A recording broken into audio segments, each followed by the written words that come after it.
नमस्कार दोस्तों, आप सभी का स्वागत है मेरे YouTube channel speaking in Sanskrit में। आज मैं साहिल आपके बीच में लेकर के आया हूँ। टॉपिक है संधि। आज हम कंप्लीट संधि करेंगे। आपको किसी भी YouTube चैनल पर, पूरे YouTube पर आप किसी को भी सर्च कर लें, व्यंजन और विसर्ग संधि की परिभाषा मिलेगी। उसके जो पार्ट हैं वो आपको कहीं भी नहीं मिलेंगे। तो आइए दोस्तों शुरू करते हैं। सबसे पहले संधि किसे कहते हैं? दो वर्णों के मेल से जो विकार उत्पन्न होता है उसे संधि कहते हैं। दो वर्णों के मेल से जो विकार उत्पन्न होता है उसे संधि कहते हैं। संधि का अर्थ जुड़ना, मिलना, जोड़ या मेल। इसका हम एक आगे एग्जाम्पल देखेंगे। विद्या प्लस अर्थी, विद्या प्लस अर्थी विद्यार्थी। सूर्य प्लस उदय, सूर्योदय। ठीक है दोस्तों। उसके बाद हम देखेंगे कि संधि के प्रकार कितने हैं। सबसे पहले आ गया स्वर संधि, व्यंजन संधि, तीसरा आ गया विसर्ग संधि। अब सबसे पहले हम बात करेंगे स्वर संधि की। स्वर संधि को दोस्तों जो है अच्च संधि भी कहा जाता है। सबसे पहले हम बात करेंगे कि स्वर संधि है क्या, स्वर संधि किसे कहते हैं। जब एक स्वर के बाद कोई दूसरा स्वर आ जाए तो उन दोनों के मेल से एक स्वर के बाद दोनों स्वरों में जो विकार उत्पन्न होता है उसे स्वर संधि कहते हैं।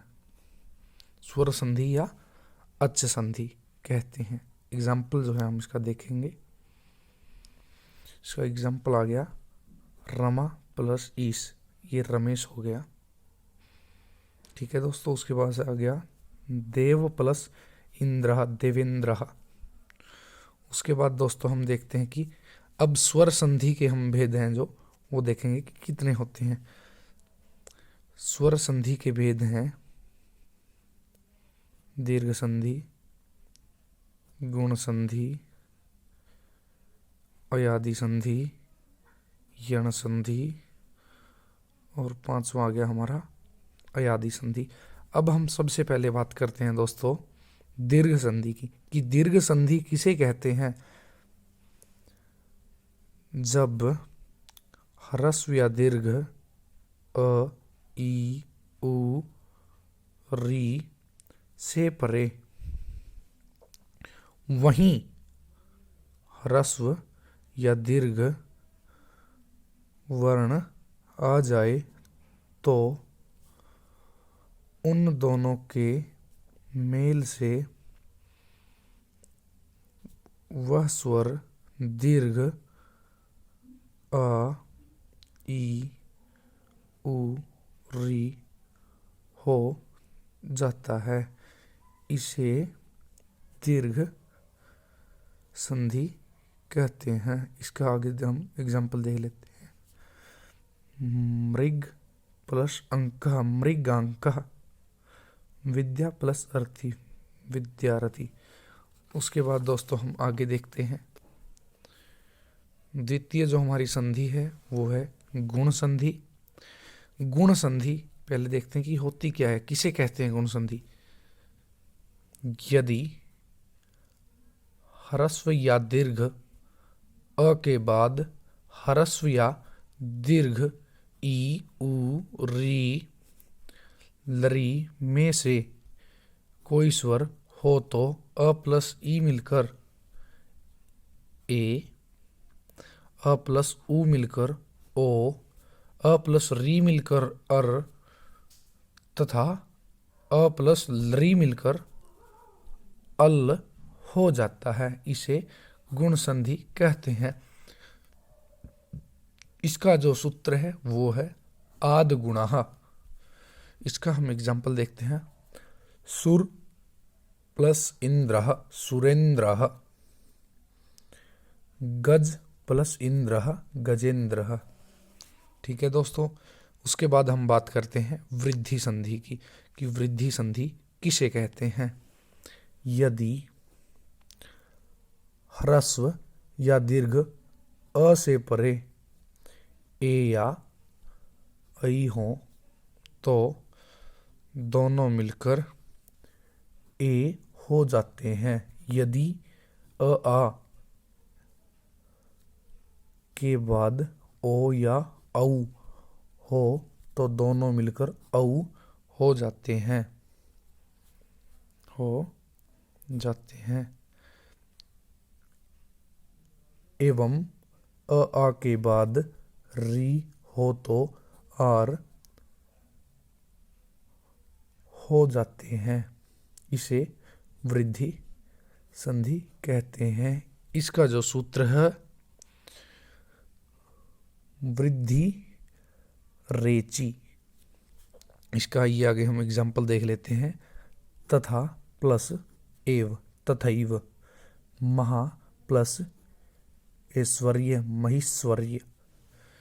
ठीक है दोस्तों, उसके बाद हम बात करते हैं यण संधि की, कि यण संधि किसे कहते हैं। यण यदि ह्रस्व या दीर्घ ई उ रील री से परे कोई भिन्न स्वर हो तो ई उ रील री के स्थान पर क्रमशः य व र ल हो जाता है। इसे यण संधि कहते हैं। यण संधि का सूत्र है इको यणचि, इको यणचि। इसका हम आगे एग्जाम्पल देखते हैं। यदि प्लस अपि, यद्यपि, इति प्लस आदि इत्यादि। ठीक है दोस्तों, उसके बाद हम जो है हमारी जो स्वर संधि है उसका जो अंतिम भाग है वो हमारा शेष रहता है, जो अंतिम है अयादि संधि। अयादि किसे कहते हैं। यदि ए, ठीक है दोस्तों, आगे हम बात करते हैं व्यंजन संधि की। व्यंजन यानी हल संधि भी इसे कहा जाता है। व्यंजन संधि व्यंजन का किसी व्यंजन के साथ अथवा स्वर के साथ मेल होने पर व्यंजन में जो परिवर्तन होता है उसे व्यंजन संधि अथवा हल संधि कहते हैं। उदाहरण तत् प्लस चित्रम तच्चित्रम, तत् प्लस टिक्कते तटिक्कते। ठीक है दोस्तों, उसके बाद हम बात करते हैं कि व्यंजन संधि के भेद अथवा प्रकार। मैं आपको दोस्तों पहले ही बता देना चाहता हूँ, आप YouTube पर जाकर संधि का जो टॉपिक सर्च करेंगे, हिंदी में कीजिए या संस्कृत में, बट आपको कहीं भी ये चीज़ नहीं मिलेगी जो मैं आपको बता रहा हूँ। सचुत्व संधि, जसत्व संधि, ष्टुत्व संधि और विसर्ग संधि के जो पार्ट हैं वो आपको पूरे यूट्यूब पर कहीं भी नहीं मिलेंगे, सिर्फ आपको मेरी वीडियो में मिलेंगे। तो कृपया मेरे चैनल को सब्सक्राइब करें, मेरी वीडियो को लाइक करें और ज़्यादा से ज़्यादा शेयर करें। अब हम बात करते हैं व्यंजन संधि के भेद अथवा प्रकार। सबसे पहले है सचुत्व संधि, जसत्व, ष्टुत्व, चतुर्व संधि। सबसे पहले हम बात करते हैं सचुत्व संधि की। यदि स या त वर्ग यानी कि त थ द ध न सभी से पहले या पीछे श या च्वर्ग, च्वर्ग यानी कि च छ ज झ ञ। हो तो स को श और त्वर्ग को च्वर्ग हो जाता है। ठीक है दोस्तों, इसे स्तुत्व संधि कहते हैं। इसका जो है सूत्र है सतो श्चुना स्तो सचुना श्चु। ठीक है दोस्तों, इसका हम एग्जाम्पल जो है देखेंगे। रामश प्लस चलती, रामश चलती। कस प्लस चित, कश्चित। ठीक है दोस्तों, उसके बाद हम बात करते हैं जसत्व संधि की। यदि पूर्व पद के अंत में वर्ग का कोई अघोष अक्षर, अघोष यानी कि क च ट त प हो और उससे परे कोई अघोष अक्षर वर्ग का तीसरा, चौथा, पांचवा अक्षर या य र ल व हो या कोई स्वर वर्ण हो तो उस प्रथम वर्ण के स्थान पर उसी वर्ग का तृतीय वर्ण हो जाता है। उसे जसत्व संधि कहते हैं। इसका जो सूत्र है झलाम जश झंसी। ठीक है दोस्तों, अब हम इसके एग्जाम्पल भी देखेंगे। उदाहरण आ गया दिक् प्लस अम्बरः, दिगंबरः। वाक् प्लस ईश्वर, वागीश्वरः। ठीक है दोस्तों, उसके बाद हम जो व्यंजन संधि का तीसरा भेद है ष्टुत्व, ष्टुत्व की हम बात कर लेते हैं। यदि स तथा त्वर्ग, त्वर्ग में आ जाएगा त थ द ध न या दोस्तों स तथा त्वर्ग, त्वर्ग में ट ठ ड ढ ण के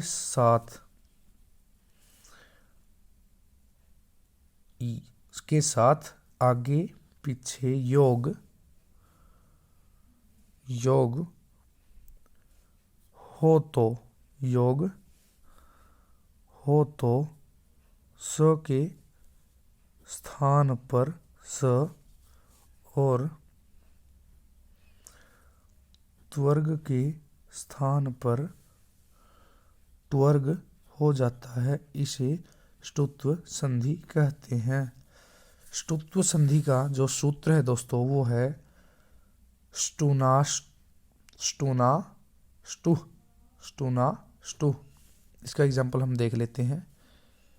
एग्जाम्पल रामस प्लस षष्ठः, राम षष्ठः। उसके बाद आ गया तत् प्लस टीका, तत् टीका।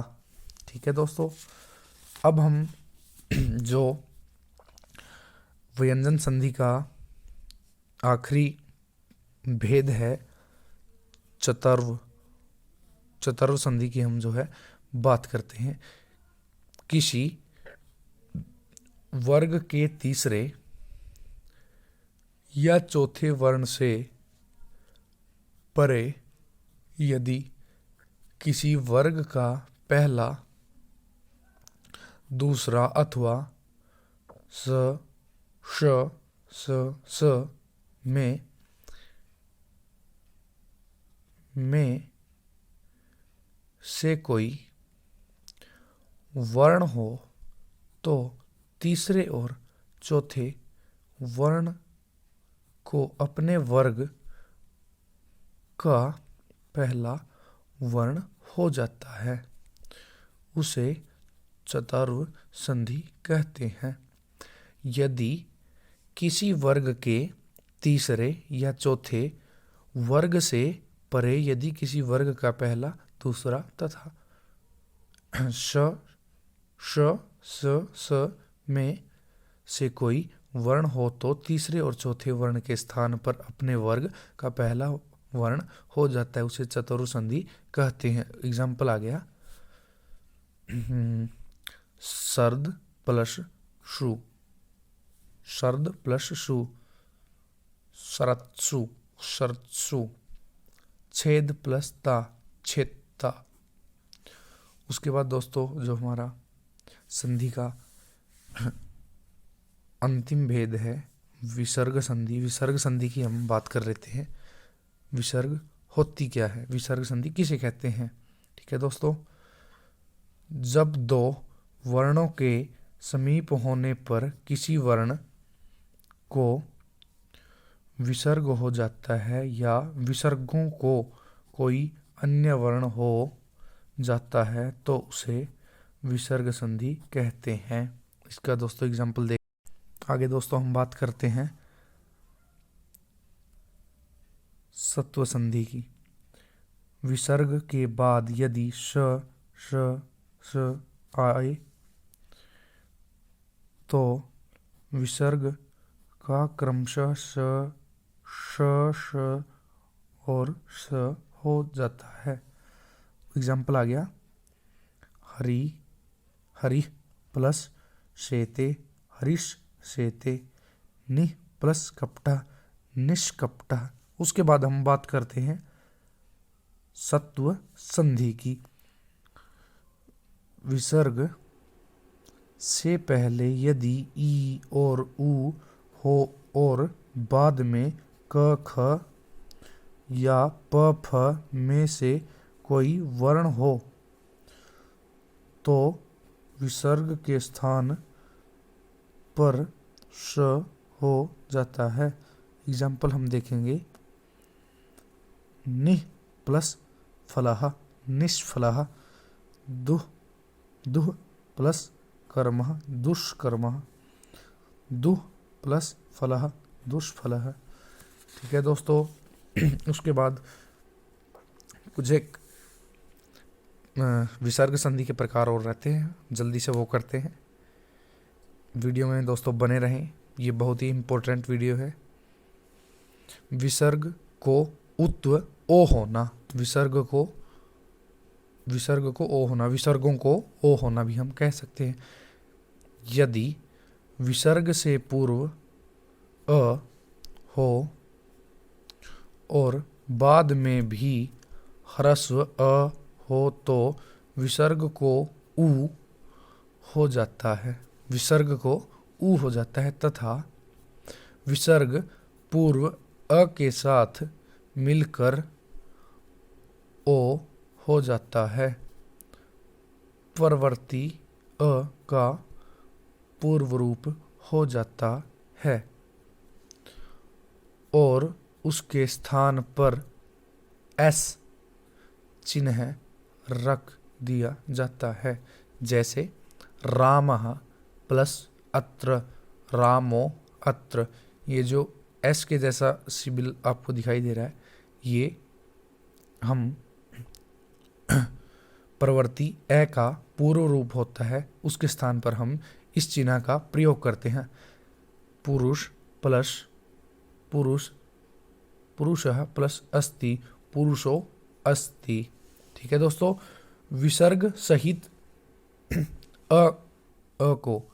ठीक है दोस्तों, यदि विसर्ग से पूर्व अ हो किंतु विसर्ग के बाद किसी वर्ग का तीसरा, चौथा या पांचवा वर्ग हो अथवा य र ल व ह में से कोई वर्ण हो तो विसर्ग सहित अ को ओ हो जाता है।